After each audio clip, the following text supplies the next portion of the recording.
അസ്സലാമു അലൈക്കും. വാലേക്കും അസ്സലാം. ഞാൻ ബാബയെ കാത്തിരിക്കുകയായിരുന്നു. നീ വളരെ എക്സൈറ്റഡ് ആണല്ലോ. അതെ, ഇബ്രാഹിം നബിക്ക് എന്ത് സംഭവിച്ചു എന്ന് എനിക്ക് അറിയണം.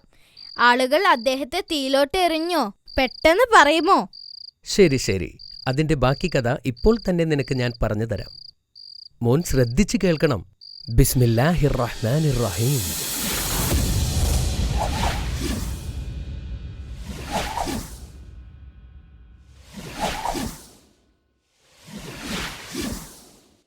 ഇബ്രാഹിം നബി തന്നെയാണ് വിഗ്രഹം നശിപ്പിച്ചതെന്ന് ജനങ്ങൾ മനസ്സിലാക്കി. വലിയ തീയിൽ അവർ അദ്ദേഹത്തെ ചുട്ടുകൊല്ലുവാനായി തീരുമാനിച്ചു. എന്നിട്ട് അവർ ശേഖരിച്ച എല്ലാ വിറകുകളും അതിൽ നിക്ഷേപിച്ചു. അങ്ങനെ തീ ഭയാനകമായി പടർന്നു പിടിച്ചു. ആരും ഒട്ടും പ്രതീക്ഷിക്കാത്ത വിധം തീ വളർന്നു. ആർക്കും അതിനോട് അടുക്കാൻ സാധിക്കുമായിരുന്നില്ല.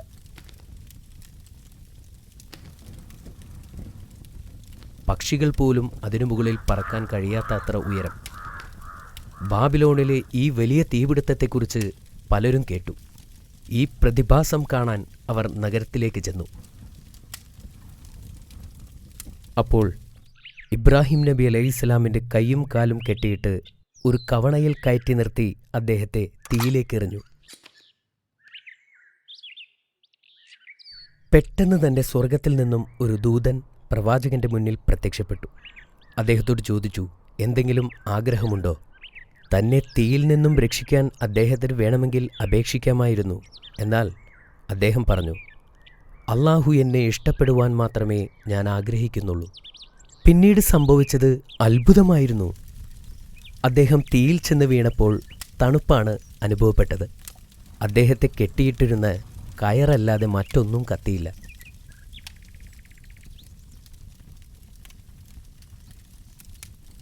ഒരു ഉദ്യാനത്തിലിരിക്കുന്ന പോലെ തീയിലിരുന്നു കൊണ്ട് അള്ളാഹുവിനെ അദ്ദേഹം സ്തുതിച്ചു.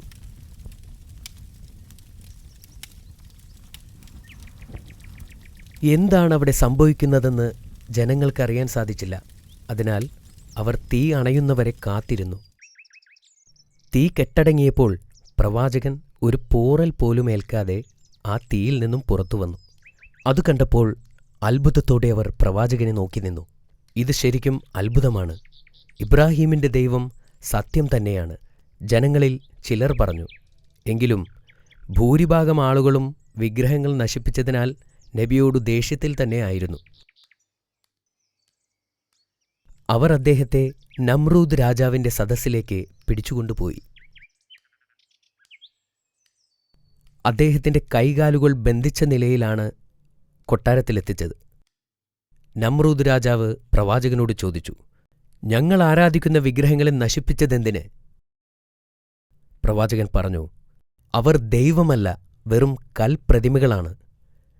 ആരാണ് യഥാർത്ഥ ദൈവമെന്ന് നമ്രൂദ് ചോദിച്ചു. പ്രവാചകൻ ശാന്തമായി മറുപടി പറഞ്ഞു, ഏക സത്യദൈവം അല്ലാഹു മാത്രമാണ്. എല്ലാ ജീവജാലങ്ങളെയും സൃഷ്ടിക്കുവാനും സംഹരിക്കുവാനുമുള്ള കഴിവ് അല്ലാഹുവിന് മാത്രമാണുള്ളത്. രാജാവ് പ്രവാചകന്റെ വാക്കുകൾ കേട്ട് കോപാകുലനായി. അവൻ കോപത്തോടെ എഴുന്നേറ്റ് നിന്നു പറഞ്ഞു, ജീവനും മരണവും എനിക്ക് നൽകാൻ കഴിയും. നിന്നെ ഞാനത് കാണിക്കാം. രണ്ടുപേരെ കോടതി മുറിയിലെത്തിക്കുവാൻ അദ്ദേഹം കൽപ്പിച്ചു. അതിൽ ആദ്യത്തവനെ കൊല്ലുവാൻ നമ്രൂദ് ആവശ്യപ്പെട്ടു. ഒരു ഭടൻ വാളെടുത്ത് ഒരടിമയെ കൊന്നു. നോക്ക്, ജീവനെടുക്കാനുള്ള അധികാരം എനിക്കുണ്ട്. അവൻ അടുത്ത അടിമയെയും കൊല്ലുവാൻ ആവശ്യപ്പെട്ടു. ഭടൻ വാളെടുത്ത് വീശുന്നതിന് തൊട്ടുമുമ്പ് രാജാവ് കൽപ്പിച്ചു, അവനെ കൊല്ലരുത്, അവൻ ജീവിക്കണം. എന്നിട്ട് നമ്രൂദ് ഇബ്രാഹിം നബിയോട് പറഞ്ഞു, കണ്ടോ, എനിക്ക് ജീവിപ്പിക്കുവാനും കഴിവുണ്ട്. പ്രവാചകൻ പറഞ്ഞു, അല്ലാഹു സൂര്യനെ പടിഞ്ഞാറ് നിന്ന് ഉദിപ്പിക്കാൻ കഴിവുള്ളവനാണ്. നിങ്ങൾക്ക് അത് ചെയ്യാൻ കഴിയുമോ? നമ്രൂദിന് ഒന്നും പറയാൻ കഴിഞ്ഞില്ല. അവന് ഇബ്രാഹിം നബിയോട് വൈരാഗ്യമുണ്ടായി. ഇബ്രാഹിം നബി അലൈഹിസ്സലാം ജനങ്ങളോട് അല്ലാഹുവിൽ വിശ്വസിക്കാൻ ആവശ്യപ്പെട്ടു. ബാബിലോണിലെ ഒരു പുരുഷനും ഒരു സ്ത്രീയുമൊഴികെ ആരും തന്നെ ഇബ്രാഹിം നബിയുടെ വാക്കുകൾ ശ്രദ്ധിക്കാൻ തയ്യാറായിരുന്നില്ല. ആ സ്ത്രീയുടെ പേര് സാറ എന്നും പുരുഷന്റെ പേര് ലൂത്ത് എന്നുമായിരുന്നു. ലൂത്ത് പിന്നീട് പ്രവാചകനായിത്തീർന്നു. ഇബ്രാഹിം നബി അലൈഹിസ്സലാം തന്റെ വാക്കുകൾ ഇവിടെ ആരും കേൾക്കാൻ പോകുന്നില്ലെന്ന് തിരിച്ചറിഞ്ഞു. അതുകൊണ്ട് മറ്റൊരു രാജ്യത്തേക്ക് കുടിയേറിപ്പാർക്കാൻ അദ്ദേഹം തീരുമാനിച്ചു. മറ്റൊരു ജനതയിൽ അള്ളാഹുവിൽ നിന്നുള്ള സന്ദേശം പ്രചരിപ്പിക്കാൻ അദ്ദേഹം ആഗ്രഹിച്ചു. പ്രവാചകൻ തന്റെ പിതാവിനോട് ഇസ്ലാമിലേക്ക് ചേരാൻ അപേക്ഷിച്ചു. എന്നാൽ അയാൾ അത് നിരസിച്ചു. പ്രവാചകനും സാറയും ലൂത്ത് നബിയും ഒരു നീണ്ട യാത്ര ആരംഭിച്ചു. സിറിയ, പലസ്തീൻ, ഈജിപ്ത് എന്നിവിടങ്ങളിലൂടെ അവർ സഞ്ചരിച്ചു. ജനങ്ങളോട് അള്ളാഹുവിൽ വിശ്വസിക്കാൻ ആവശ്യപ്പെട്ടു. ഇതിനിടയിൽ പ്രവാചകനായ ലൂത്ത് നബി അലൈഹിസ്സലാം ചാവുകടൽ തീരത്തേക്ക് കുടിയേറി അവിടെ ഇസ്ലാമിക പ്രബോധനം ആരംഭിച്ചു. കുറച്ച് മാസങ്ങൾക്ക് ശേഷം ഇബ്രാഹിം നബി അലൈഹിസ്സലാം സാറയെ വിവാഹം ചെയ്തു. അവൾ നല്ലൊരു വിശ്വാസിയായിരുന്നു. പ്രവാചകനും ഭാര്യയും മരുഭൂമിയിൽ കുറേ നാൾ യാത്ര ചെയ്തു. ഒരു ദിവസം അവർ ഒരു ദുഷ്ടനായ രാജാവിൻ്റെ രാജ്യത്ത് പ്രവേശിക്കാനിടയായി. ദുഷ്ടനായ രാജാവ് പ്രവാചകന്റെ സുന്ദരിയായ ഭാര്യയെക്കുറിച്ചറിഞ്ഞു. രാജാവ് പ്രവാചകനെ തന്റെ മുമ്പിൽ ഹാജരാക്കാൻ ഒരു ഭടനെ അയച്ചു.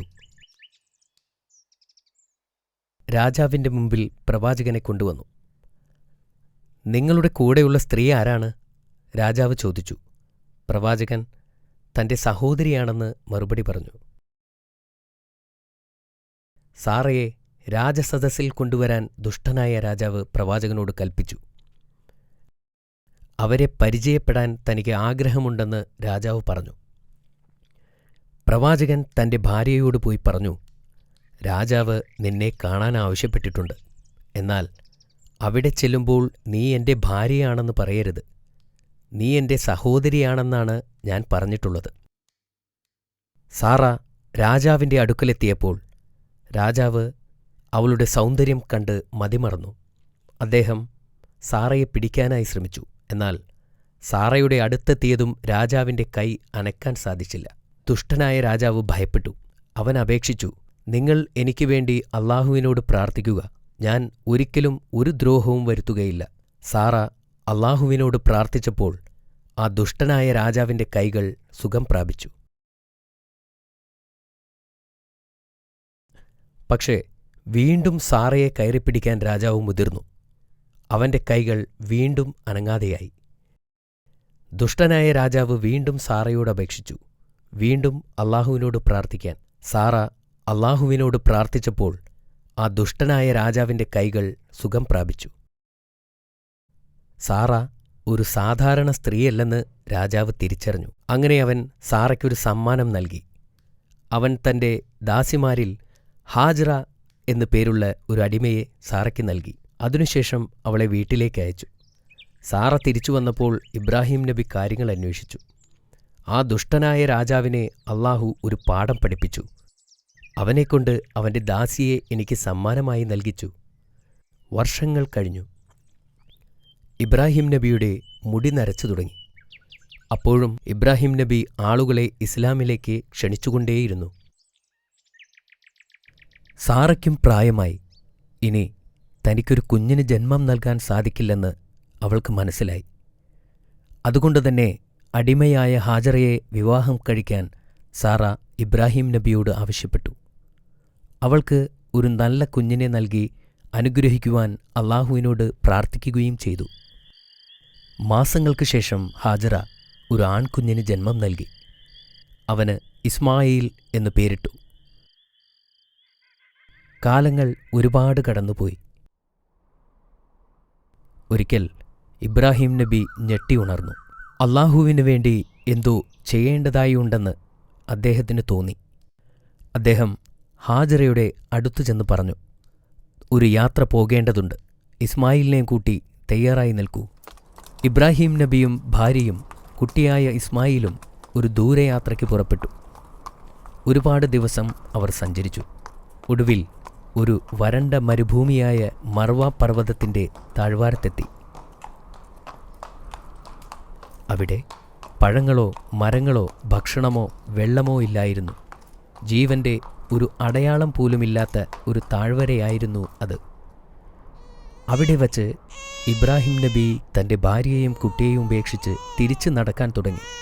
അവർക്ക് 2 ദിവസത്തേക്കുള്ള ഭക്ഷണം മാത്രമേ കയ്യിലുണ്ടായിരുന്നുള്ളൂ. അദ്ദേഹത്തിൻ്റെ ഭാര്യ അദ്ദേഹത്തോട് പൊട്ടിക്കരഞ്ഞുകൊണ്ട് ചോദിച്ചു, ഞങ്ങളെ ഈ മരുഭൂമിയിൽ ഒറ്റക്കാക്കി എങ്ങോട്ടാണ് പോകുന്നത്? അദ്ദേഹം ഒന്നും മറുപടി പറഞ്ഞില്ല. അവർ വീണ്ടും കരഞ്ഞുകൊണ്ട് അപേക്ഷിച്ചു. ഒടുവിൽ അവർക്ക് മനസ്സിലായി, ഇതൊന്നും സ്വന്തം ഇഷ്ടപ്രകാരം അല്ല അദ്ദേഹം ചെയ്യുന്നത്. അവർ വീണ്ടും വിളിച്ചു ചോദിച്ചു, അള്ളാഹു ചെയ്യാൻ പറഞ്ഞിട്ടാണോ?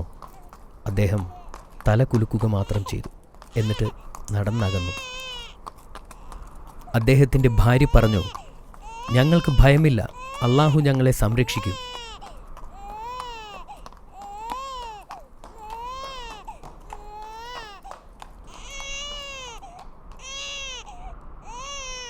തൻ്റെ ഭാര്യയ്ക്കും കുഞ്ഞിനും ആവശ്യമുള്ള ഭക്ഷണവും വെള്ളവും സംരക്ഷണവും നൽകി അനുഗ്രഹിക്കാൻ ഇബ്രാഹിം നബി അള്ളാഹുവിനോട് പ്രാർത്ഥിച്ചുകൊണ്ടിരുന്നു.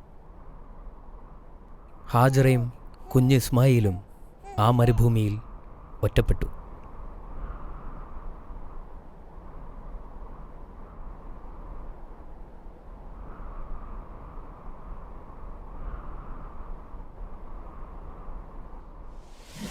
ഓ നോ, എന്തിനാണ് ഇബ്രാഹിം നബി അങ്ങനെ ചെയ്തത്? എന്തിനാണെന്ന് പറ ബാബ. അള്ളാഹു കൽപ്പിച്ചതുകൊണ്ടാണ് അങ്ങനെ ചെയ്തത്. പിന്നെ എന്തുണ്ടായി ബാബ? ബാക്കി കഥ നിനക്ക് നാളെ ഞാൻ പറഞ്ഞു തരാം. ഓക്കെ ബാബ. കിടക്കുന്നതിന് മുമ്പ് നിന്നോട് ഞാൻ കുറച്ച് ചോദ്യങ്ങൾ ചോദിക്കാൻ പോവുകയാണ്. നീ റെഡിയാണോ? ചോദിച്ചോളൂ. എങ്കിൽ പറയൂ, എന്തിനാണ് ഇബ്രാഹിം നബിയെ ആളുകൾ തീയിലേക്ക് എറിഞ്ഞത്? ഞാൻ കുറച്ച് ഓപ്ഷൻസ് തരാം. ഓപ്ഷൻ എ, അവർ ആരാധിച്ചിരുന്ന വിഗ്രഹങ്ങൾ ഉടച്ചതുകൊണ്ട്. ഓപ്ഷൻ ബി, വിഗ്രഹങ്ങൾ കട്ടെടുത്തതുകൊണ്ട്. ഓപ്ഷൻ സി, വിഗ്രഹങ്ങൾ കത്തിച്ചതുകൊണ്ട്. അത് വളരെ എളുപ്പമാണ്. ആളുകൾ ആരാധിക്കുന്ന വിഗ്രഹങ്ങളെ തകർത്തതുകൊണ്ടാണ് പ്രവാചകനെ തീയിലിട്ടത്. മാഷാ അല്ലാ, അത് ശരിയാണ്. താങ്ക് യു ബാബ. പ്രവാചകൻ നമ്രൂദിനെ എങ്ങനെയാണ് വെല്ലുവിളിച്ചത്? പടിഞ്ഞാറ് നിന്ന് സൂര്യനെ ഉയർത്താൻ സാധിക്കുമോ എന്ന് ചോദിച്ചു. ബാബിലോണിൽ നിന്നും നബിയുടെ